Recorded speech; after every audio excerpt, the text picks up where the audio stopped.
owning assets versus owning capital. If you and I are neighbors, we can know where my property ends and yours begins without much trouble.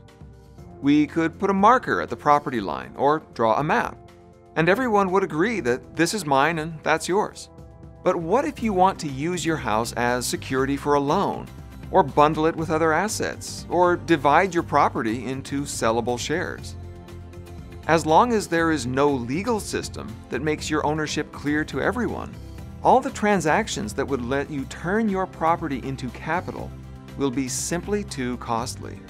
Your house can still be used as a place to lay your head, but it can't live a parallel life as a piece of wealth-creating capital.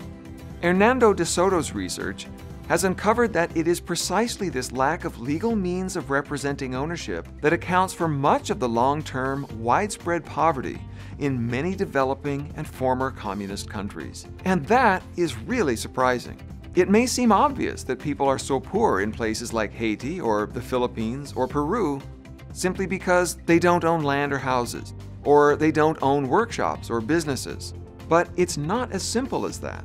In fact, in 2000, De Soto estimated that if the United States were to send aid to Haiti at the rate recommended by the UN, it would still take more than 150 years for that aid to equal the value of the property that Haiti's poor people already had.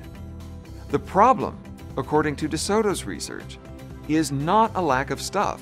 It's a lack of representing stuff as capital. Those systems of representing assets are so familiar in our daily lives that we really don't notice them anymore. But stop and think about all the things they make possible. Systems for representing assets tell other people what kinds of deals can be made with the owner. People then know that that person has collateral for a loan, that there's a place to send a bill, and there's a place to deliver services. Those systems tell other people where there are owners to make deals with. Those other people then know what assets are out there that somebody owns and are available to be put to financial use. Those systems tell other people how secure the deals they make might be. Those people then know how much the owners stand to lose if their word is untrustworthy, and in that case, they can find it a lot easier to trust them. Those systems of representing assets let markets and prices emerge so that the value of the asset can be quantified. That means that people can know how to compare one asset with another, how to combine assets, how assets might be divided into shares, and so on. Those systems tell other people that networks can be built. Those people then know that grid services like utilities can be provided. They know that there are assets over there that can be used to secure a deal over here. They know that insurance groups can be formed, and so on.